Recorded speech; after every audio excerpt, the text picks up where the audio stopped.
เป็นยาดูแลแก้ปัญหาปฏิญาณใจเราทิ้งเพื่อชาวประชาน้อมยังมีกายายืนเคียงบ่าประชาชนปรามสร้างความลมเย็นเช่นฝันฝ่าฟันแม้มีมารมาผจญเราจะทำเราจะทนเพื่อประชาชนทุกคนปลอดภัย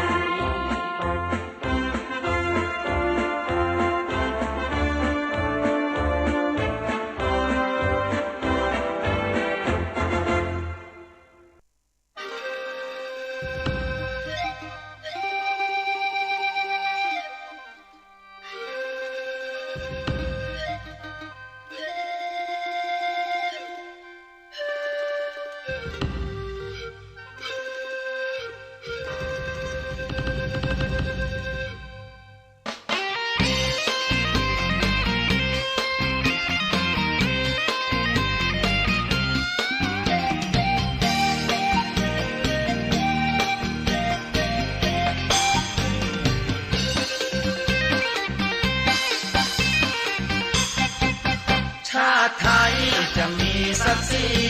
ถ้าได้คนดีแล้วมาเป็นผู้แทน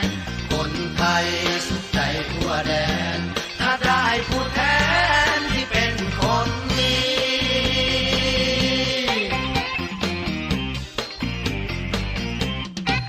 เดินตลาดยังเลี้ยวซ้ายและขวากับข้าวกับปลาเรายังเลือกของดีจะซื้อหมูไก่ปูปลายังดูเหงือกดูตาไม่เลือกที่ทางพี่ตะโกนเนื้อเอามาทำอาหารเรายังคัดสรรไม่ใส่สารเร่งสีเลือกคนเข้ามาเป็นผู้แทนเลือกคนเข้ามาเป็นผู้แทนไม่ต้องเป็นซุปเปอร์แมนแต่ขอให้เป็นคน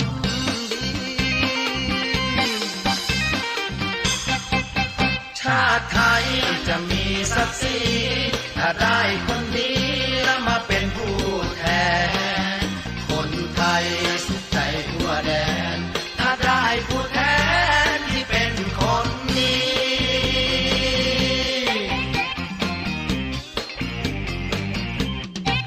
ใครเอาเงินมาแจกจ่ายให้เราอย่ากาชื่อเขาเพราะเขาไม่ใช่คนดีเขาซื้อเสียงและเขาไปถอนทุนบ้านเมืองว้าวุ่นก็เพราะไอ้คนพวกนี้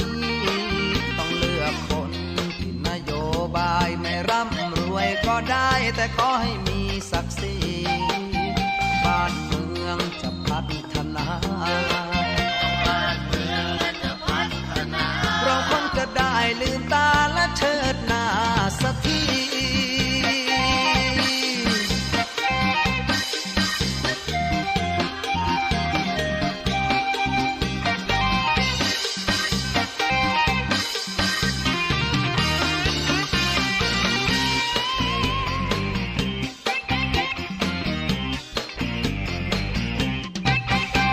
เอาเงินมาแจกจ่ายให้เรา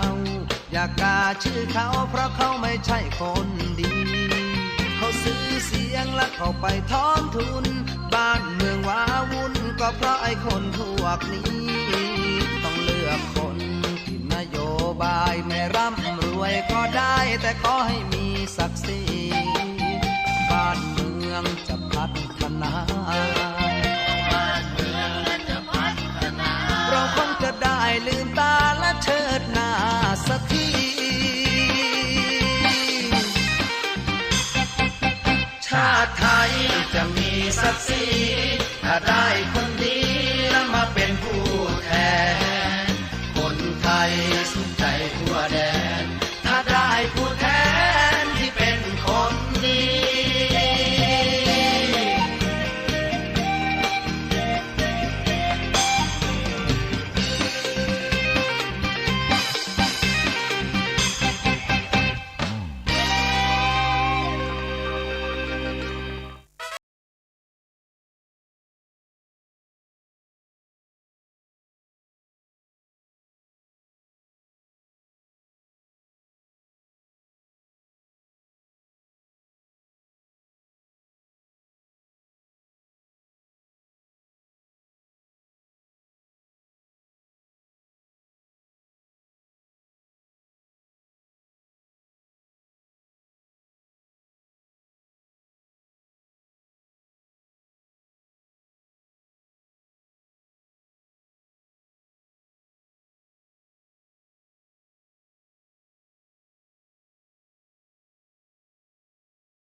ผู้ฟังที่เคารพรักทุกท่านครับก็กลับมาพบกันอีกครั้งหนึ่งสำหรับรายการตำรวจพบ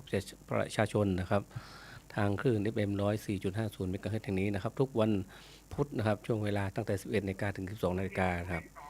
ก็พบกับผมครับร้อยตำรวจโทสมชายสมใจมากนะครับก็เป็น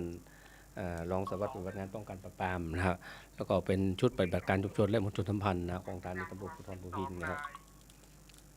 ซึ่งก็ได้รับการอำนวยการจากท่านพันตำรวจเอกนะครับมนัสชัยอินเถื่อนนะครับซึ่งเป็นผู้กำกับการสถานีตำรวจภูธรภูพิงค์และนิเวศนะครับ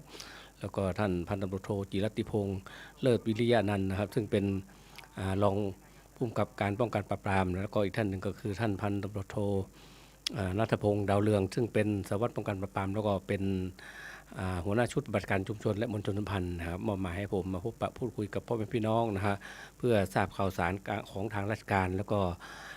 เป็นการแสวงหาความร่วมมือจากประชาชนในเรื่องของการป้องกันปราบปรามอาชญากรรมนะครับที่อาจจะเกิดขึ้นในพื้นที่นะครับซึ่งนะฮะปีอาทิตย์นี้ก็คงจะเป็นอาทิตย์สุดท้ายนะครับของเดือนธันวาคมนะครับในปีพศ2564แล้วนะครับก็อาทิตย์หน้าก็จะเข้าสู่ปีใหม่แล้วนะครับซึ่งแน่นอนครับก่อนสิ้นปีนี้ก็จะมีการเรียกว่าฉลองเกี่ยวกับการส่งท้ายปีเก่าต้อนรับปีใหม่นะครับแต่ในส่วนของพนักงานสอบสวนก็ฝากให้ผมมาประชาสัมพันธ์ในเรื่องของการห้ามยิงปืนนะฮะต่างๆนะฮะแม้แต่ยิงปืนขึ้นไปบนท้องฟ้าต่างๆด้วยนะครับซึ่งบางทีลูกปืนที่หลุดออกจากลำกล้องไว้แล้วเราก็ไม่รู้แน่ชัดว่ามันจะไปตกที่ใดนะครับเพราะฉะนั้นถ้าบังเอิญลูกปืนของท่านนะครับไปตกใส่หรือว่าทำอันตรายหรือว่าทำร้ายเรียกว่าเป็นอันตรายแก่ทรัพย์สินหรือว่าบางทีก็ถึงขั้นถึงแก่ความตายท่านก็ต้องรับผิดชอบในเรื่องของการยิงปืนในครั้งนั้นด้วยนะครับเพราะว่า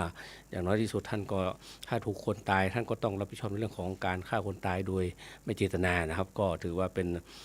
กฎหมายที่ใช้บังคับอยู่ในเรื่องของการยิงปืนในช่วงของส่งท้ายปีเก่าต้อนรับปีใหม่นะครับแล้วอีกเรื่องหนึ่งก็คือเรื่องของทุกสถานีตำรวจนะครับภูธรนะฮะทุกสถานีตำรวจเขาก็จะมีโครงการในช่วงของเทศกาลต่างๆนะครับไม่ว่าจะเป็นโทษเกี่ยวกับการขับขี่ปลอดภัยนะฮะในช่วงเทศกาลครับก็ขอให้ขับรถแบบมีน้ำใจใช้3 ม 2 ค 1 รอะไรต่างๆด้วยนะครับรวมทั้งนะฮะโครงการฝากบ้านกับตำรวจด้วยนะครับท่านก็ประสานเจ้าที่สายตรวจบางทีท่านเจอเจ้าที่สายตรวจก็เรียกว่าโบกให้เจ้าที่สายตรวจไปบอกว่าขอฝากบ้านกับเจ้าที่ตำรวจเวลาท่านจะไปต่างจังหวัดต่างอำเภอหรือไปที่ไหนนะแล้วก็เป็นระยะเวลานานอาจจะไป2 วันอาจจะไปค้างคืนที่อื่นอะไรต่างๆนะครับอาจจะ2 วัน3 วันในช่วงนี้นะครับท่านก็สามารถฝากบ้านไปกับตำรวจได้นะครับเพื่อที่ตำรวจเขาก็จะต้องไปดูแลบ้านของท่านทุกๆเรียกว่าทุก4 ชั่วโมงก็จะไปดูครั้งหนึ่งนะว่าบ้านของท่านปลอดภัยไหมมีโจรมีอะไรเล็กขโมยน้อยอะไรหรือเปล่าหรือว่าบางทีอาจจะมีเรื่องของฟืนไฟฟ้าต่างๆรถวงจรนะก็ที่ตำรวจก็จะดำเนินการนะครับดูแลในเรื่องของการดับเพลิงดับไฟต่างๆแม้แต่ป้องกันในเรื่องขโมยกระโจนต่างๆที่อาจจะเข้าไปในบ้านของท่านเพื่อขโมยทรัพย์สินต่างๆนะครับทำให้ท่านเรียกว่าสามารถที่จะไปเที่ยวไปที่ไหนอย่างปลอดภัยแล้วก็ไม่ต้องเป็นห่วงทรัพย์สินของท่านด้วยนะครับก็ขอฝากไปยังท่านด้วยในเรื่องของโครงการฝากบ้านกับตำรวจหรือว่าโครงการประชารัฐนะครับก็จะเป็นการทำงานร่วมกันระหว่างตำรวจสายตรวจแล้วก็เจ้าหน้าที่สืบสวนต่างๆนะฮะก็จะช่วยมันกันไปดูแลบ้านของท่านนะครับก็ขอฝากมานะฮะในเรื่องของการโครงการฝากบ้านกับตำรวจด้วยนะครับ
มือนดอกไม้ข้างทางมีใครหน้าไหนกันบ้างที่จะเห็นคุณค่าของเธอกี่คนมาแล้วที่เขาทำให้น้ำตาได้แล้วเขาทิ้งความเธอตื่นขึ้นมาไม่เจอแม้เงาเฝ้าปลอบตัวเองว่าสักวันจะพบเราจริงยอมพลีให้ทุกสิ่งแลกกับรักนี่คือมึนเมาท่ามกลางแสงสีเธอว่ามีรักแท้หรือเปล่าคุ้มไหมที่เอาความสายมาแลกเอากับรักลมคือนางฟ้าในวงเราสวยยิ่งต่อเมาใครเขาก็อยากเชยชมอีกนางฟ้าโบกบินไปตามอารมณ์ข้ามคืนคงได้เจอบ้างไหมความรักกลับตัวสักทีคนเขามีแต่ยามนำหน้ายิ่งง่ายยิ่งเหมือนไร้ค่าจะมีชายคนไหนฝากรักมีแต่เปลืองตัวยิ่งถลำก็ยิ่งช้ำหนักให้จำไว้นะที่รักไม่มีรักแท้ในวงเรา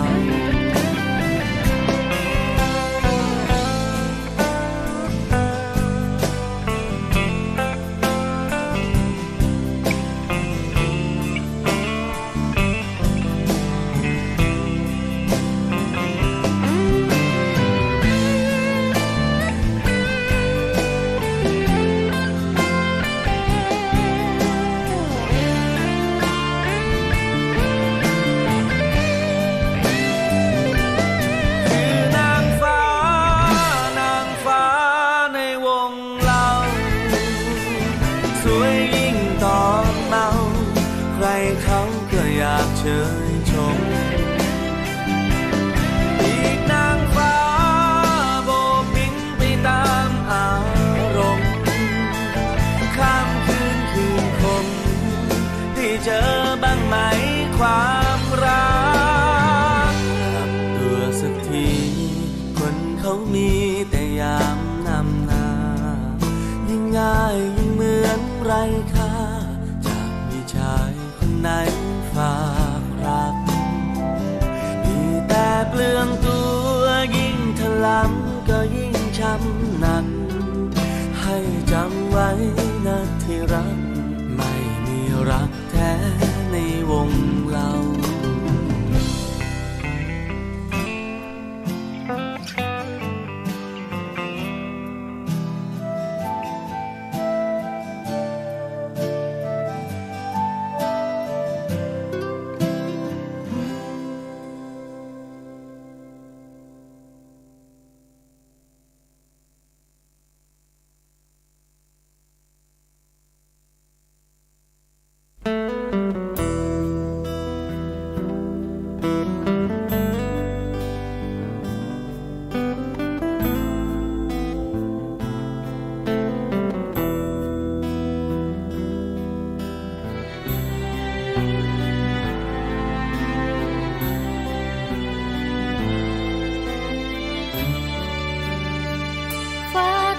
สดใส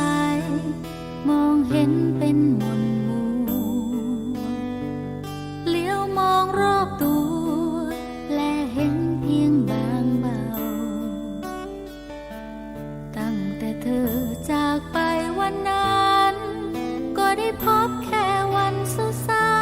ๆถูกความเดียวดายถูกเงาย่ำยีน้ำตาเปียกปอนซึมเปื้อนบนแผ่นฟ้า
ครับก็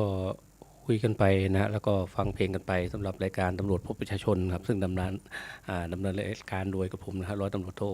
วจเอกสมชายสมใจมากนะครับเมื่อสักครู่เราก็ได้คุยกันเกี่ยวกับเรื่องของการส่งท้ายปีเก่าต้อนรับปีใหม่แล้วครับเนาะแล้วก็ในเรื่องของการยิงปืนขึ้นฟ้าอะไรต่างๆนะฮะบางทีนะครับในช่วงของเทศกาลต่างๆนะครับผมก็อยากจะขอนะฮะรบกวนพี่น้องทุกท่านนะครับเวลาท่านดื่มเครื่องดื่มที่มีแอลกอฮอล์แล้วก็ควรที่จะอยู่ที่บ้านไม่ต้องออกไปข้างนอกนะบางทีการขับรถไปข้างนอกนะครับก็จะต้องเจอในเรื่องของด่านตำรวจด่านตรวจแอลกอฮอล์ต่างๆนะฮะซึ่งบางทีก็ทำให้นะฮะเราต้องถูกจับไปดำเนินคดีนะครับซึ่งในส่วนของคดีเมาแล้วขับแล้วนะครับเจ้าพนักงานสอบสวนเขาก็จะต้องส่งฟ้องศาลอย่างเดียวนะครับไม่มีการเปรียบเทียบปรับที่สถานีตำรวจนะครับเพราะฉะนั้นถ้าเราเมาต่างๆแล้วก็ดื่มอยู่ที่บ้านกินกันที่บ้านไม่ต้องออกไปข้างนอกนะครับทั้งนี้เพื่อเป็นการป้องกันการแพร่ระบาดของไวรัสโควิด -19 อีกนะครับในเรื่องของโอมิครอนต่างๆซึ่งตอนนี้ในเชียงใหม่เราก็มีการพบนะฮะในเชื้อไวรัสตัวนี้แล้วเพราะฉะนั้นนะเราก็ต้องระมัดระวังในเรื่องของการแพร่ระบาดของไวรัสโควิด -19 ด้วยนะครับอยากจะให้ดีก็ต้องนั่งกินกับพี่กับน้องกับญาติพ่อแม่พี่น้องที่บ้านนะบางท่านนะฮะก็อาจจะมาจากต่างจังหวัดที่มาจากที่ไกลๆนะฮะบางทีก็ผ่านด่านตรวจบางทีก็ตรวจไม่พบอะไรต่างๆบางทีมาเจออีกทีแล้วก็รู้สึกว่ามีการแพร่ระบาดของไวรัสโควิด -19 แล้วเพราะฉะนั้นนะครับผมคิดว่าเราอยู่บ้านนะแล้วก็กินกันที่บ้านคงจะดีกว่านะครับเพราะว่าการขับรถออกไปนอกถนนต่างๆบางทีนะซึ่งเดี๋ยวนี้นะสังเกตได้ในจังหวัดเชียงใหม่ของเรานะครับก็จะมีรถยนต์เป็นจำนวนมากนะครับซึ่งในช่วงชั่วโมงเร่งด่วนไม่ว่าจะเป็นช่วงเช้านะฮะหรือว่าช่วงเย็นนะก็จะมีรถติดกันไม่ว่าถนนสายคันคลองถนนสายแก้วต่างๆนะในเขตของรับผิดชอบของสถานีตำรวจภูธรปูวิงและนิเวศก็จะมีรถติดนะไม่ว่าจะเป็นทางขึ้นไปวัดพระธาตุดอยสุเทพขึ้นไปพระตำหนักภูพิงและนิเวศนะครับเพราะว่าบางท่านนี้ก็อาจจะเที่ยวไปไหว้พระไหว้กราบพระต่างๆนะวัดพระธาตุต่างๆนะครับก็ทำให้มีรถนะฮะติดบนถนนนะเป็นจำนวนมากเพราะฉะนั้นนะครับทางที่ดีนะฮะเราก็ขับรถให้มีน้ำใจนะฮะแล้วก็ให้เกียรติแก่ผู้ขับรถคนอื่นๆหรือว่าเพื่อนร่วมทางของเราด้วยนะครับซึ่งบางทีรถก็มาจากต่างจังหวัดจากที่อื่นอาจจะไม่คุ้นเคยพื้นที่ต่างๆเพราะฉะนั้นนะฮะแล้วก็อาจจะให้คำแนะนำกับเขาในเรื่องของการใช้รถใช้ถนนนะครับถ้าเป็นไปได้แล้วความจริงแล้วนะครับในเรื่องของการขึ้นไปยังดอยสุเทพต่างๆนะถ้าท่านที่ไม่คุ้นเคยถนนต่างๆนะเพื่อป้องกันในเรื่องของอุบัติเหตุนะครับให้ท่านจอดรถไว้ในส่วนของโคนมต่างๆแล้วก็ใช้รถโดยสารของเรียกว่ารถสองแถวนะขึ้นไปซึ่งค่าโดยสารก็ไม่แพงเท่าไหร่นะครับก็สามารถที่จะขึ้นไปวัดพระธาตุด้วยความปลอดภัยด้วยนะครับขอฝากมายังทุกท่านในเรื่องของการใช้รถใช้ถนนร่วมกันนะครับอีกเรื่องหนึ่งนะเรื่องของเกี่ยวกับเรื่องของการป้องกันปราบปรามอาชญากรรมช่วงเทศกาลปีใหม่นะส่งท้ายปีเก่าต้อนรับปีใหม่นี้นะครับเพราะฉะนั้นนะฮะก็ขอแจ้งเตือนไปยังทุกท่านโดยบางท่านนี้อาจจะแต่งตัวนะฮะเรียกว่าล่อแหลมในบางทีก็ใส่สร้อยใส่เพชรใส่ทองต่างๆนะฮะซึ่งเป็นของที่เราหูเราตาของเรามิจฉาชีพเพราะฉะนั้นนะครับเราก็พยายามเก็บไว้ไม่ให้มิจฉาอย่าไปใส่ล่อหูล่อตาคนร้ายนะครับบางทีนะฮะเราก็ไม่ทราบว่าใครเป็นคนร้ายบางทีก็มีการวิ่งราวทรัพย์ต่างๆนะครับก็บางทีกว่าจะจับกุมผู้ต้องหาได้ก็อาจจะใช้เวลานานเหมือนกันนะครับเพราะฉะนั้นนะฮะเราก็ไม่ต้องไปใส่ล่อหูล่อตาคนร้ายจะดีกว่านะครับซึ่งหลายครั้งนะที่ตำรวจจับแล้วก็เป็นส่วนแล้วหรือว่าเป็นทฤษฎีเกี่ยวกับการป้องกันอาชญากรรมในระบบของเรียกว่าระบบสามเหลี่ยมนะครับหรือว่าสามเหลี่ยมนะฮะก็คือมี3ด้านด้วยกันนะครับก็คือตัวอาชญากรรมนะฮะแล้วก็เหยื่อแล้วก็เรียกว่าโอกาสนะซึ่ง3ตัวนี้ถ้ามาบรรจบกันก็จะทำให้เกิดอาชญากรรมเกิดขึ้นนะเพราะฉะนั้นนะฮะเราก็จะได้มีในเรื่องของเหยื่อนะเราก็ต้องระมัดระวังตัวเองด้วยไม่ให้ไปละหูละตาในส่วนของคนร้ายนะครับเพราะขอฝากไว้ในเรื่องของการป้องกันอาชญากรรมนะครับซึ่งเราก็มีส่วนร่วมด้วยในเรื่องของการป้องกันอาชญากรรมต่างๆนะฮะถ้าเรา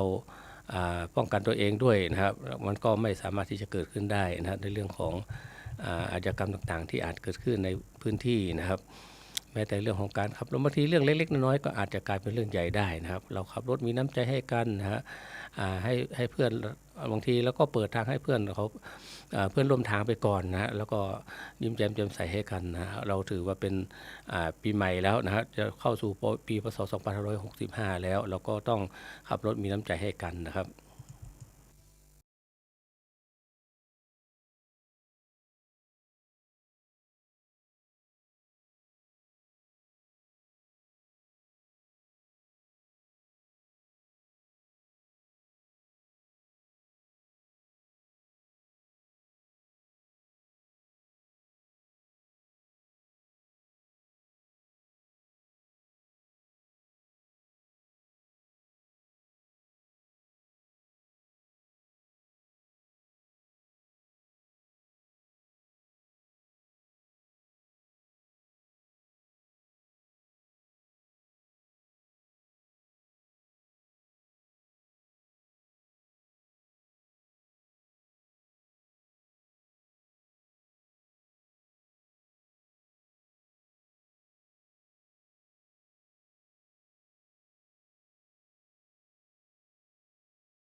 เทศกาลส่งท้ายปีเก่าต้อนรับปีใหม่นี้นะครับในส่วนของกระผมก็